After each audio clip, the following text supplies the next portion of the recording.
کہ تمام وکلاء جو یہاں موجود ہیں اور اس وقت ایک بڑے فریضے کی ادائیگی میں پرجوش انداز سے اسلام آباد میں یہاں آئے ہیں، دور دراز علاقوں سے بھی آئے ہیں اور قریب تر علاقوں سے بھی آئے ہیں، اور یہ پہلی آپ کی ڈیمونسٹریشن ہے اور بہت قابل تحسین ہے، اور اس پہ میں تو آپ کو مبارکباد دیتا ہوں کہ آپ نے اتنا اچھا یہ پروگرام یہاں کیا ہے، ایک مظاہرہ کیا ہے۔ اس پہ ہمیں کئی دفعہ شاید اور کرنا پڑے، کیونکہ کچھ لوگ یہاں مضر ہیں، بضد ہیں کہ انہوں نے الیکشن نہیں ہونے دینے۔ اب الیکشن نہیں ہونے دینے اور انہوں نے یہاں غیر جمہوری حکومتیں رہنے دینی ہیں کہ پنجاب اور سندھ میں سب سے پہلے تو یہ دیکھیں، پنجاب اور خیبر میں 2 اسمبلیاں تحلیل ہو چکی ہیں۔ اب جب وہ اسمبلیاں تحلیل ہو چکی ہیں تو اس کا مطلب یہ ہے کہ وہاں اب کوئی حکومت نہیں ہے، وہاں نگرانوں کی حکومت ہے۔ نگرانوں کی حکومت جو ہے وہ کانسٹیٹیوشن کے تحت 90 کے دن کے بعد، یعنی 91 ڈے کو وہ بالکل کوئی اس کی جواز نہیں رہتا، وہ بہروپیے ہو جاتے۔ 90 دن تک ہے، یا سپریم کورٹ نے اگر کوئی ٹائم ہفتہ 10 دن 15 دن 2-3 ہفتے بڑھا دیا 90 دن، کیونکہ یہ تو کوتاہی اور یہ ظلم کیا ہے چیف الیکشن کمشنر نے اور گورنرز نے، گورنر پنجاب اب تو نہیں، گورنر خاص کر گورنر خیبر پختونخوا نے، کہ وہ مذاق سمجھتے رہے ہیں کہ یہ سپریم کورٹ کا آرڈر آ گیا ہے اور یہ سپریم کورٹ کا آرڈر ہو چکا ہے۔ اب سپریم کورٹ نے پہلے، اب آئندہ کچھ نہیں کرنا، میں اس پہ عرض کروں گا کہ کس طرح سپریم کورٹ کا آرڈر ہو چکا ہے اور اس میں مزید کچھ کرنے کی سپریم کورٹ کو ضرورت نہیں ہے، اس پہ عمل درآمد ہونا ہے۔ لیکن یہ جو ان کا ایک خواہش ہے، اصل بات یہ ہے کہ ان کا یہ خواہش ہے کہ 90 دن کے اندر الیکشن نہ ہو، الیکشن آگے جائیں۔ اگر یہ الیکشن لے کے جا سکتے ہیں 10 اکتوبر کو، 8 اکتوبر کو، تو پھر کیا امر مانے ہے کہ اس دن کہیں کہ جی آج بھی سیکیورٹی سچویشن ٹھیک نہیں ہے، اور سیکیورٹی سچویشن کس نے فیصلہ کرنا کہ ٹھیک نہیں ہے؟ انہوں نے خود ہی کرنا، جو نہیں چاہتے سیکیورٹی سچویشن اس قدر ٹھیک ہو جائے کہ الیکشن کرانا پڑ جائے۔ سو یہ ایک سیکیورٹی۔ ایک دوسرا کہتے ہیں جی رینجرز نہیں مل سکتے، رینجرز تو رانا ثناء اللہ کے انڈر ہے، وہ کس طرح نہیں مل سکتے؟ پھر کہتے ہیں جی اسحاق ڈار کہتے ہیں کہ ہمارا وہ اس میں ہمارے پاس پیسے نہیں ہیں۔ اب اسحاق ڈار ایک صاحب ہیں جن کے زیادہ تر اثاثے بقول شخص سے پاکستان سے باہر ہیں۔ وہ کہتے ہیں ہمارے بیٹے بھی بڑی اچھی بزنس کرتے ہیں، لیمبرگینی گاڑیاں رکھی ہوئی ہیں اور پلازے بھی مبینہ طور پہ بنائے ہوئے ہیں، وہ میں اس کی تصدیق نہیں کر سکتا، پر لیمبرگینی ایک کار جو امیر ترین دنیا کے ہی رکھ سکتے ہیں، دنیا کے امیر ترین لوگ، وہ اس قسم کی گاڑی کو وہ گاڑیاں 2-3 کھڑی ہوئی ہیں جو ان کی تصویر آئی ہے ان کی اپنے اپارٹمنٹس کے سامنے۔ اب وہ کہتے ہیں کہ جی یعنی وہ زیادہ تر ڈالرائزڈ ہے، وہ ڈالرائزڈ ہے۔ اب ڈالر اگر اسحاق ڈار کی زیادہ اثاثے ڈالر میں ہے تو اس کا مطلب کیا ہوا؟ ڈالر اوپر جاتا ہے تو اسحاق ڈار بھی اوپر جاتا ہے، ڈالر نیچے جاتا ہے تو اسحاق ڈار بھی نیچے جاتا ہے۔ لیکن اگر ڈالر اوپر جاتا ہے اور اسحاق ڈار اوپر جاتا ہے، پاکستان نیچے جاتا ہے، اور اگر ڈالر اوپر جاتا ہے نیچے آتا ہے اور اسحاق ڈار بھی نیچے آتا ہے تو پاکستان اوپر جاتا ہے۔ یہ تو سی سو میں ایک دو علیحدہ پلڑوں میں بیٹھے ہوئے ہیں، اسحاق ڈار فائنانس منسٹر اور پاکستان کے عوام اور پاکستان۔ یہ ایک کانفلکٹ آف انٹرسٹ ہے۔ یہ کلیئر کانفلکٹ آف انٹرسٹ ہے جو ایک وزیر کا نہیں ہو سکتا اپنی ریاست سے، اور وہ اس پہ اسی معاملے کا کہ ڈالر ریٹ کیا ہو، اس میں سب سے اہم اس کا ایک کردار اور حتمی کردار ہے۔ تو اس میں اب آپ دیکھیں یہ ان کے پاس کس طرح حکومت چھوڑی جا سکتی ہے۔ ایک صاحب باہر بیٹھے ہوئے ہیں، وہ مفرور ہے، وہ سزا یافتہ ہے، مفرور وہ ہوئے بھی ہیں عدالت کو دھوکہ دے کے کہ 8 ہفتے کی چھٹی لے کے باہر گئے اور 4 سال سے بیٹھے ہیں باہر۔ اب کون سے مجرم کو، ملزم کی نہیں میں کہہ رہا ہوں، وہ مجرم صحیح ہے فیصلہ، غلط ہے فیصلہ، وہ فیصلہ کرائے، کون سے مجرم کو اور کس عدالت نے اس دنیا میں یہ سہولت دیا کہ وہ اپنے ملک سے اور عدالت کی اختیار اس سماعت کا جو ایک دائرہ ہے اس سے باہر چلے جائے؟ کبھی نہیں ہوا۔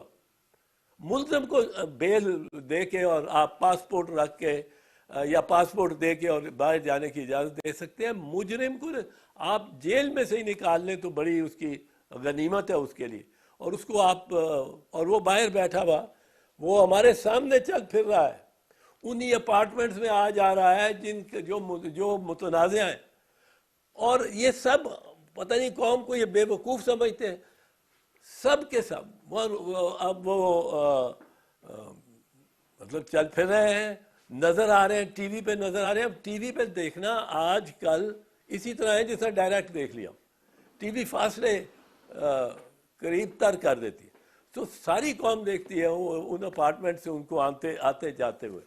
پر جہاں تک یہ تعلق ہے معاملہ، اس کا کیا تعلق ہے میاں نواز شریف سے؟ میاں نواز شریف سے یہ تعلق ہے کہ میاں نواز شریف کی اپنی حکومت میں ایک دفعہ پہلے بھی chief justice of Pakistan Sajjad Ali Shah کے خلاف ایکشن ہوا، اس کی عدالت پہ دھاوا بول دیا، اور وہ چیف جسٹس اور اس کے ساتھ جو 2-4 جج بیٹھے ہوئے تھے، دو ایک طرف، وہ کرسیاں وہ اپنے نکلنے کے لیے، کیونکہ وہ سارے ورکر اوپر چڑھ آئے عدالت کے سٹیج پہ، وہ کرسیاں گرا کے بھاگے۔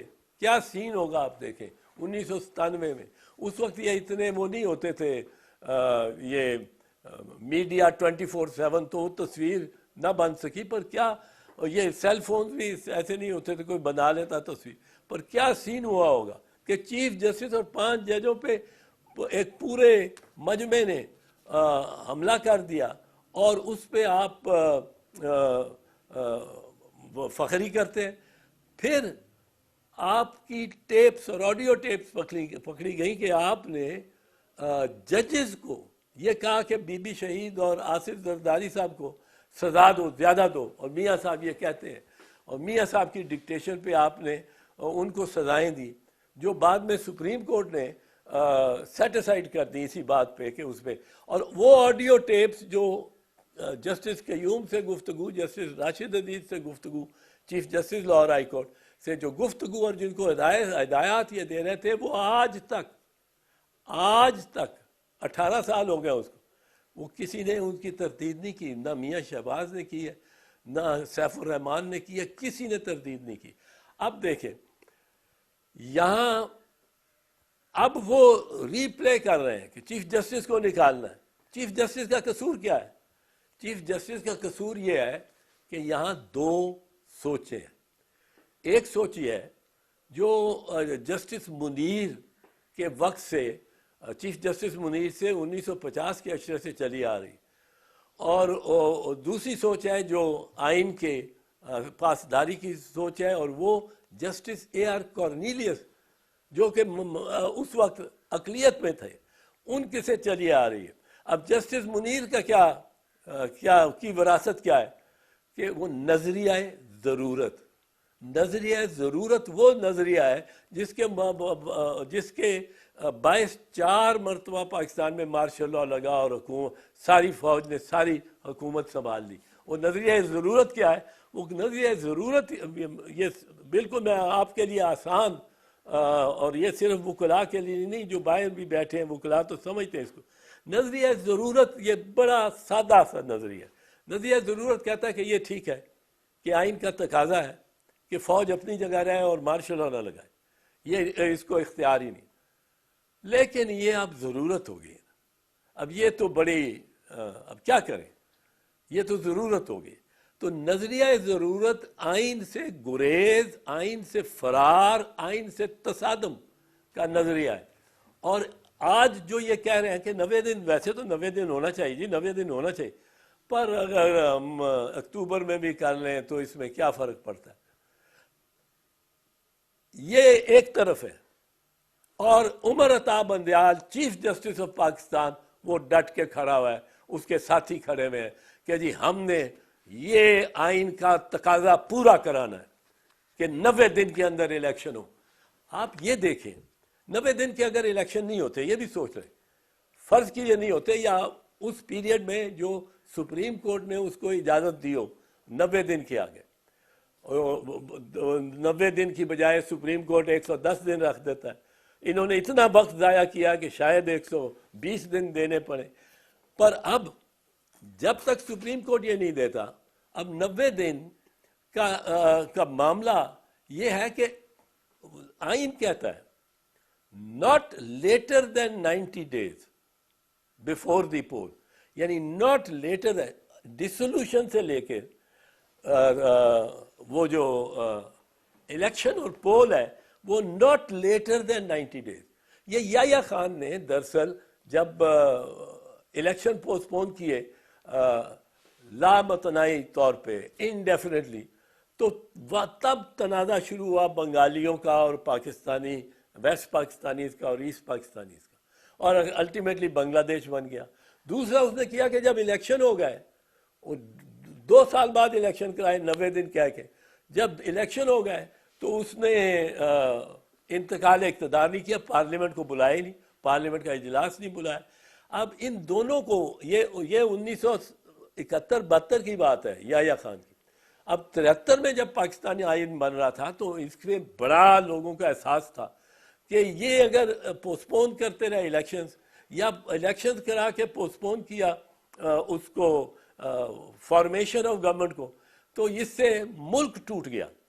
کیونکہ جب یحییٰ خان نے 7 مارچ 1971 کو پارلیمنٹ کا سیشن بلایا ہوا، ایڈجرن کر دیا انڈیفینیٹلی، تو اس کے پہ یہ اصل میں پاکستان ٹوٹا. اور بنگالیوں نے، شیخ مجیب نے، انہوں نے کہا کہ جی یہ تو ہمارا گزارا نہیں. شیخ مجیب کو گرفتار کر کے ادھر لے آئے ویسٹ پاکستان، اور ادھر بغاوت ہو گئی، ایسٹ پاکستان رائفلز نکل گئی، ڈیزرٹ کر گئی، مکتی باہنی نے بڑا وار کرنے شروع کر دیے. الٹیمیٹلی کیا ہوا کہ سکوت ڈھاکہ ہوا. اب اس سے بچنے کے لیے آئین ایک کہتا ہے کہ 90 دن نہیں، وہ کہتا ہے not later than 90 days، not later than. یہ نیگیٹو امپیریٹو ہو گیا کہ منفی بات کر کے اس کو پکا کیا کہ یعنی 91 دن جو 91st ڈے ہے، وہ 91st ڈے یہ کیئر ٹیکر صفر ہو جائیں گے، ان کی کوئی جواز نہیں رہے گا کہ یہ بیٹھے رہے، اور یہ بیٹھیں گے تو وہ انلیگل ہوگا. کوئی چیف منسٹر یا منسٹر پنجاب کا نہیں ہوگا، نہ خیبر پختونخوا کا. اور اگر یہ جمے رہے تو کیا پتہ ہے، لوگ اتنے تنگ آئے ہوئے ان سے، جو انہوں نے آٹے پہ کیا ہے، لوگ مر رہے ہیں، جو قیمتیں بڑھ گئی ہیں، جو خودکشیاں ہو رہی ہیں. یہ آئے ہیں ایک تھوڑے عرصے سے اور زمینیں دے رہے ہیں، اور ان کو کوئی اختیار ایسا نہیں. پر اب یہ چیف منسٹر صاحبان یہ کہتے ہیں ہم تو 91 دن بھی بیٹھیں گے، 92 دن بھی بیٹھیں گے، 93 دن بھی بیٹھیں گے. آئین نے اتنا سخت یہ رکھا ہے پیمانہ کہ جب پارلیمنٹ ہو جاتی ہے، الیکشن ہو جاتے ہیں، اس کے بعد اسمبلی نے کتنی دیر پارلیمنٹ نے ملنا ہے، وہ یہ آئین کہتا ہے پارلیمنٹ میں کہ 90 دن ہو گیا، فرض کرو ریگولر روٹین پہ 90 دن کے اندر الیکشن ہو گئے، پولنگ ڈے ہو گیا، پھر آئین کہتا ہے تاکہ وہ یا خان والا نہ کیوں ہو سکے کہ پارلیمنٹ کو ایڈجرن کرنا، وہ آئین کہتا ہے parliament shell meat on the 21st day. Parliament shall meet on the 21st day except if sooner summoned by the president. So 21واں دن حتمی ہو گیا، اگر پریزیڈنٹ پہلے بلا لے تو بلا لے، لیکن 21ویں دن پارلیمنٹ ملے گی، ایم این اے جائیں گے پارلیمنٹ میں بیٹھیں گے، اسپیکر کو الیکٹ کریں گے، ڈپٹی اسپیکر کو الیکٹ کریں گے، and without any other business prime minister کو یا چیف منسٹر کو منتخب کریں گے. اب یہ اتنا ٹائٹ شیڈیول دیا ہے آئین نے، اور آپ کہتے ہیں کہ جی اگر یہ 5-6 مہینے آگے بھی چلا جائے تو اس میں کوئی حرج نہیں ہے. آپ لے کے جانا چاہتے ہیں ان دنوں پہ جس دن ستمبر میں چیف جسٹس عمر عطا بندیال بھی ریٹائر ہو گئے ہوں، اور ٹینیور جو ہے صدر الوی کا بھی ختم ہو گیا.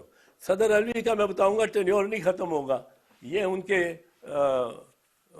یہ اس وقت تک جائے گا جب تک الیکٹڈ پریزیڈنٹ ان کو ریپلیس نہیں کرتا. اور الیکٹڈ پریزیڈنٹ کب ریپلیس کرے گا؟ جب وہ الیکٹوریٹ کمپلیٹ ہوگا، جب پنجاب اور سرحد کے خیبر کے الیکشنز ہو چکے ہوں گے. جب ان کے الیکشنز ہو چکے ہوں گے پھر یہ آپ صدر کا الیکشن ہوگا.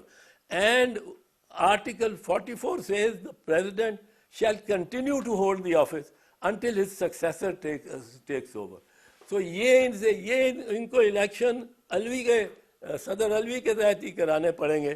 پر بہرحال اس کے بعد جو ایک سوال یہ کیا ہے کہ یہ 3-2 کا جو فیصلہ ہے یہ حتمی ہے کہ نہیں. اس کے بارے میں ذرا پھر آ جاتا ہوں تاکہ یہ ایک معاملہ سارے کہتے ہیں جی ایسا انہوں نے پھیلایا کہ 9 ممبر بینچ، 9 سے 7، 7 سے 5، 5 سے 3، یہ کیسے ہوا؟ 9 نمبر بینچ سے 2 نکل گئے اعجاز الحسن اور نقوی صاحب، پھر 2 نکل گئے اطہر من اللہ اور یحییٰ آفریدی. کسی نے ان کو بندوق رکھ کے نہیں نکالا، اپنی مرضی سے نکلے، اپنی مرضی سے نکلے. اور 9 ممبر ججز نے یہ خود سفارش کی چیف جسٹس کے آگے کہ آپ ایک نیا بینچ کانسٹیٹیوٹ کریں. اب وہ بینچ انہوں نے جب کانسٹیٹیوٹ کیا وہ 5 ممبر بینچ تھا. اب 9 سے 7 سے 5 ممبر بینچ میں کون کون تھے؟ 5 ممبر بینچ میں 2 تو اختلاف کرنے والے تھے، مندوخیل صاحب اور منصور علی شاہ صاحب، اور 3 تھے جنہوں نے میجورٹی ججمنٹ دی اور وہ جو چیف جسٹس نے لکھی. اب یہ میجورٹی ججمنٹ جو ہے یہ حتمی ہو چکی ہے. یہ سپریم کورٹ کا فیصلہ ہے 1 مارچ 2023 کا، جس نے امپلیمنٹ ہونا ہے. اب کوئی اس پہ کوئی نہیں آ سکتا کہ یہ آئے فل کورٹ آئے تو کیا کرے گا؟ فل کورٹ آئے تو کیا کرے گا؟ فل کورٹ کوئی ہے ہی نہیں، کوئی معاملہ ہی نہیں رہ گیا. صرف معاملہ یہ ہے اس وقت کہ امپلیمنٹ سپریم کورٹ کے فیصلے نے کس طرح ہونا ہے اور کس نے کرنا ہے. اب یہ معاملہ ہے صرف. اب جو سپریم کورٹ کا فیصلہ 1 مارچ کا میں عرض کر چکا ہوں، اس پہ یہ ایمفسائز کرنا بڑا ضروری ہے. میں پہلے عرض کر چکا ہوں، پر میں مختصراً یہ عرض کروں گا کہ آپ ان کو یاد ہوگا میں نے عرض کیا کہ اس کا پہلا جملہ جو ہے یہ 5 ممبر بینچ کا فیصلہ ہے جو کہ 3-2 سے ہوتا ہے، اور پہلا جملہ ہے by a majority of 3 versus 2 ہم یہ فیصلہ دے رہے ہیں. اب یہ اس پہ 5 نے دستخط کیے. جب یہ 5 ہو گئے تو اب 7 کس طرح کر سکتے ہیں؟ 7 کس طرح ہو سکتے ہیں؟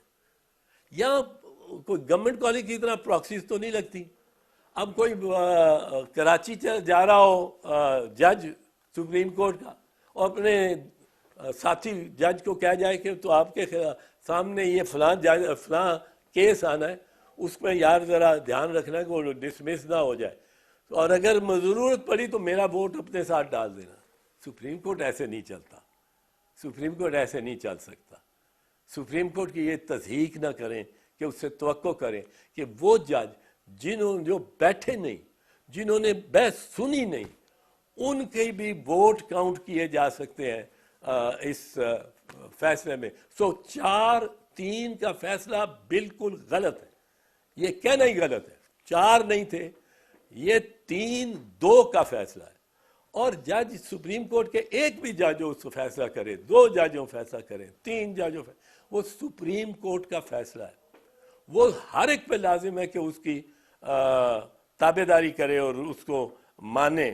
اور وہ جو وہ 3-2 کا فیصلہ اس لیے حتمی فیصلہ ہوگا, اس کے بعد اور کچھ کرنا نہیں چاہے.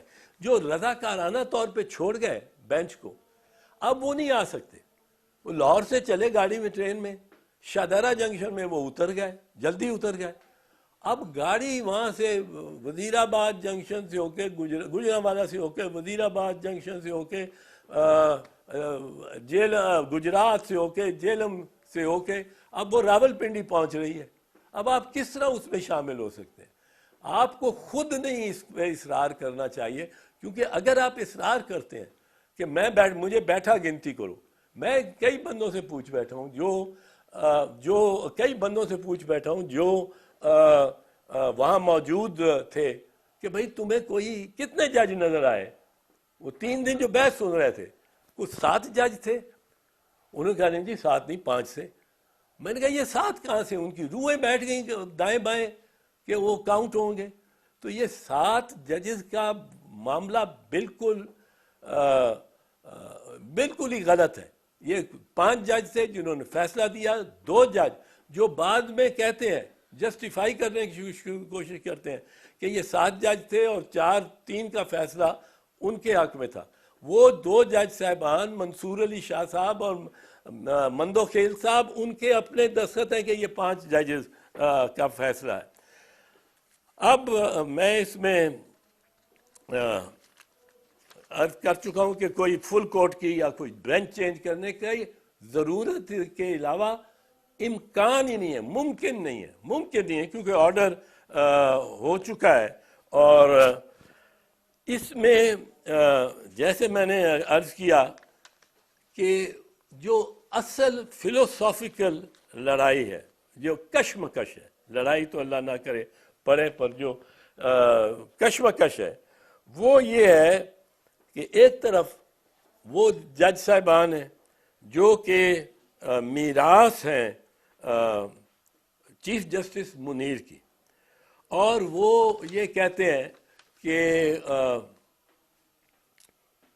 90 دن میں تو ہونا چاہیے, لیکن یہاں ضرورت اس بات کی ہے کہ معیشت کو ہم سنبھال لیں اور اکتوبر میں یہ لے جائیں, اکتوبر میں جا کے پھر کہیں گے آگے.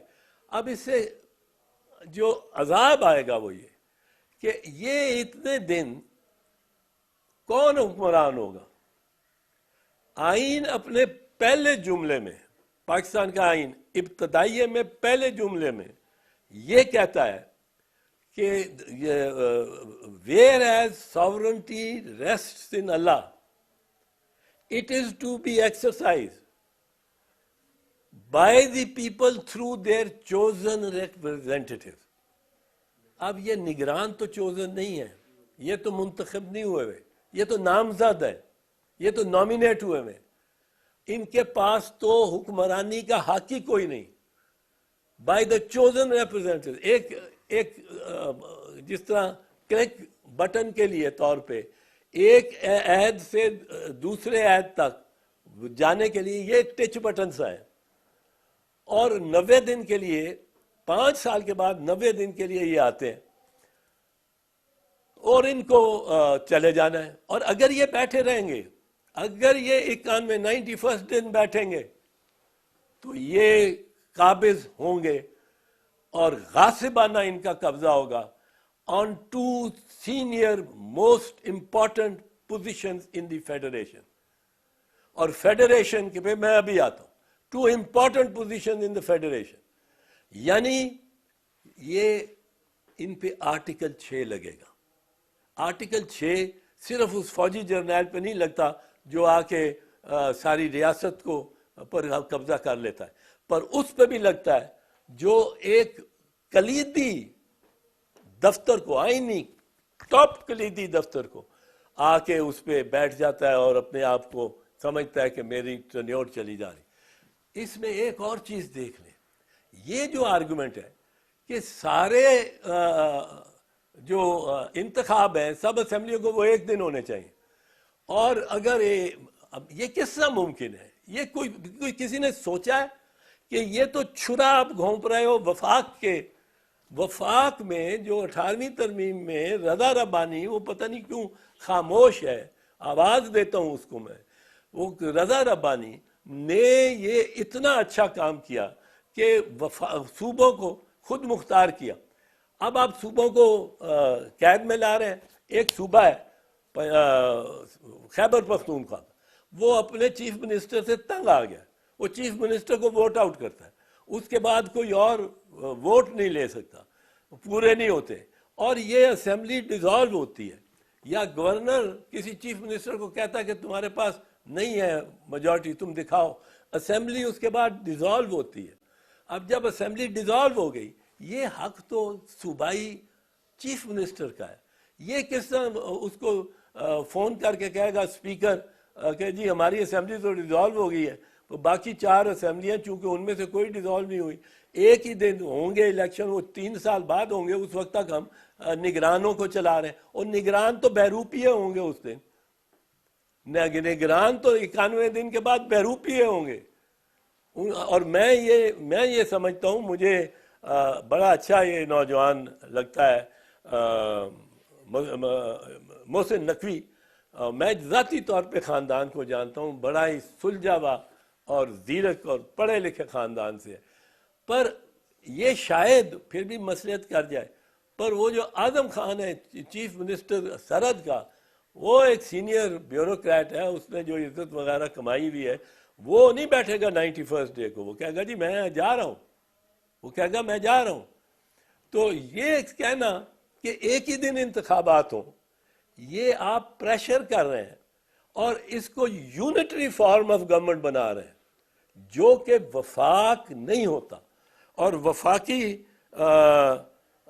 اداروں کو پر یہ بڑا بھاری ہوگا بات. ایک میں بات آخر میں کر دوں, وہ میں قاضی فیض عیسیٰ صاحب کو ایڈریس کرنا چاہتا ہوں. قاضی صاحب ایک دبنگ دلیر چیف جسٹس رہا ہے بلوچستان کا, اور ایک دبنگ دلیر سپریم کورٹ کا جج ہے, اور بہت عزت ہے اس کی میری نگاہ میں. میں ان میں سے تھا جس نے سجیسٹ کیا تھا, یہ آج میں بتا رہا ہوں, افتخار محمد چودھری نے جب 31 جولائی 2008 کو فیصلہ دیا, 2009 کو فیصلہ دیا, جس سے سارے پی سی او ججز کو فارغ کیا گیا, تو یہ بلوچستان کا سارا ہائی کورٹ یہ فارغ ہو گیا. اب اس کو ریکانسٹیٹیوٹ کرنا تھا. چوہدری صاحب میرے سے بڑا مشورہ کرتے تھے اس زمانے میں, بہت مشورہ کرتے تھے. میں نے ان کو کہا کہ قاضی یہ عیسیٰ جو فیض عیسیٰ جو ہے, اس کو میں جانتا ہوں, تھوڑا ملا ہوں, پر بڑا سلجھا ہوا آدمی ہے اور وکیل ہے, اور اس کا ایک نام ہے, اس کا ایک خاندان ہے, اس کا ایک شجرہ ہے, فخر کرتے ہیں پاکستان جس پہ. اس کو آپ چیف جسٹس لے لیں آپ نے ڈائریکٹ. چیف صاحب ذرا یہ گھبراتے تھے کہ ڈائریکٹ کیسے لوں. میں نے کہا طفیل علی عبد الرحمان چیف جسٹس ہوئے تھے سندھ ہائی کورٹ کے, the best of the Sindh high court ججز, امنگ دا بیسٹ. اور منظور قادر صاحب, شیخ منظور قادر صاحب لاہور کے چیف جسٹس ڈائریکٹلی ہوئے تھے, سیدھا ہی. تو اس کو بھی کریں, ہی ڈیزروز اٹ. اور یہ بنے, اور انہوں نے, میں I am proud of it, میرے خلاف بھی ایک آدھ فیصلہ کیا بٹ بہت اچھا فیصلہ اور دلیرانہ. انہوں نے فیض آباد دھرنے پہ جو فیصلہ کیا, انہوں نے تلور کی ہنٹنگ پہ جو فیصلہ کیا, وہ سول سوسائٹی بھی ان کو ایکسیپٹ کرتی ہے, اور بڑا ہمارے لیے حوصلہ افزا یہ فیصلے تھے کہ یہ ایک انڈیپینڈنٹ جج کے فیصلے تھے. میں اب کہنا چاہتا ہوں قاضی صاحب, یہ عمر عطا بندیال کے پر نہیں کاٹے جا رہے, یہ آپ کے پر بھی کاٹے جا رہے ہیں. یہ جانتے ہیں, یہ بڑے خوش ہیں, مطمئن ہیں کہ جب پر کاٹیں گے عمر عطا بندیال کے تو قاضی صاحب بھی آئے گا, اور اس کے پر کاٹنے قاضی صاحب کے زیادہ ضروری ہوں گے. عمر تو پھر کسی حد تک ریسٹرینٹ کا آدمی ہے, آپ تو فل جورسڈکشن کو استعمال کرنے کہ, اور جورسڈکشن کو ایکسپینڈ کرنے والے جج ہیں, جو کہ ایک جج میں خوبی سمجھی جاتی ہے, جج میں خوبی سمجھی جاتی ہے.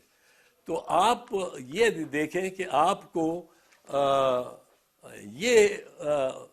یہ جو زنجیریں آج باندھی جا رہی ہیں چیف جسٹس آف پاکستان کے پیروں میں, یہ آپ کو ورثے میں ملیں گی. اور آپ جیسا جج اگر اتنا کنسٹرینٹ اور لمیٹڈ ہو گیا تو وہ اس کا بڑا نقصان ہوگا پاکستان کو اور قوم کو.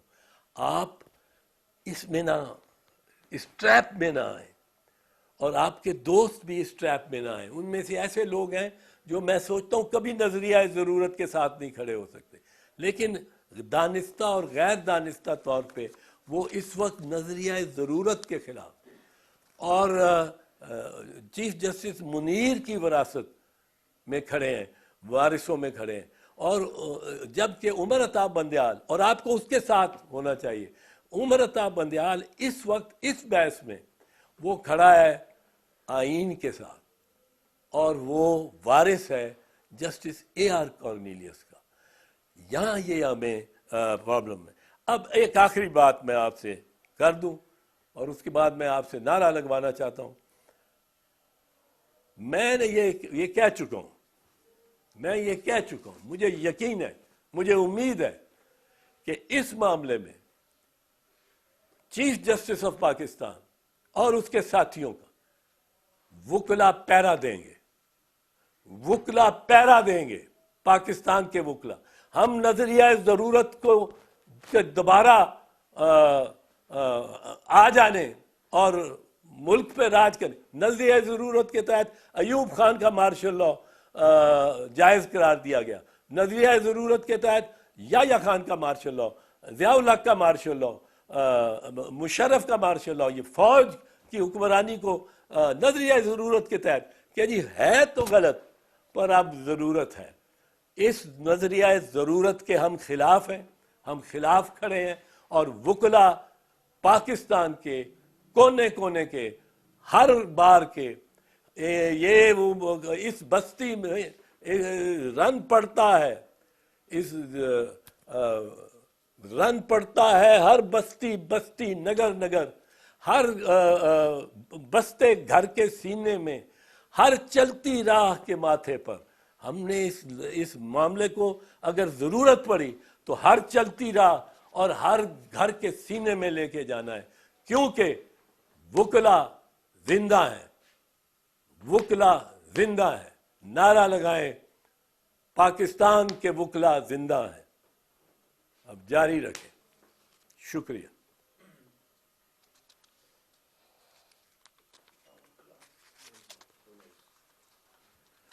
لو جی.